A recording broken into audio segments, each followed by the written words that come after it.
రెచ్చగొట్టి ఆ విష జ్వాలల్లో మీరు చలి కాచుకోవాలని ఉన్నారు. ఖచ్చితంగా చలి కాచుకోవడం కాదు కదా, ప్రజలందరూ కూడా చాలా విఘ్నులు. అందరికీ తెలుసు మీరు ఏ విధంగా ఏం చేస్తూ ఉన్నారో.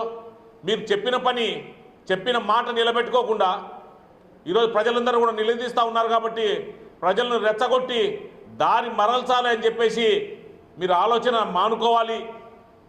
లేదంటే మీరు చల్లి కాచుకునే బదులు ఆ విషజ్వాలల్లో మీరు కాలి బూడిదైపోతారని మేము తెలియజేస్తూ ఉన్నాం.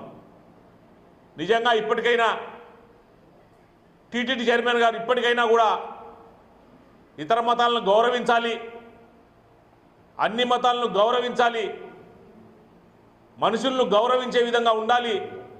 మీరున్నటువంటి పవిత్రమైన స్థానం మీరున్నటువంటిది.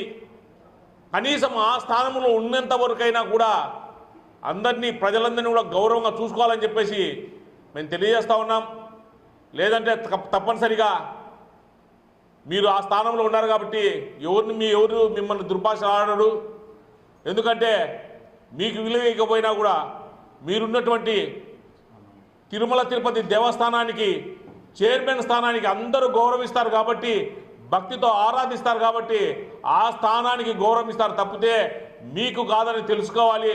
నిజంగా మీకు ఇలాంటి రాజకీయాలే మాట్లాడాలి, అందరినీ కూడా రెచ్చగొట్టాలనే విధంగా మీకు ఉంటే మనసులో మీరు రాజీనామా చేసి రాజకీయ పార్టీలో చేరి మీరు ఇవన్నీ మాటలు మాట్లాడండి. అంతేగాని ఈ విధంగా మాట్లాడడం చాలా విడ్డూరం. ఇప్పటికైనా కూడా మీరు వయసు తగ్గట్టుగా నడుచుకోవాలని చెప్పేసి మేము తెలియజేస్తూ ఉన్నాం.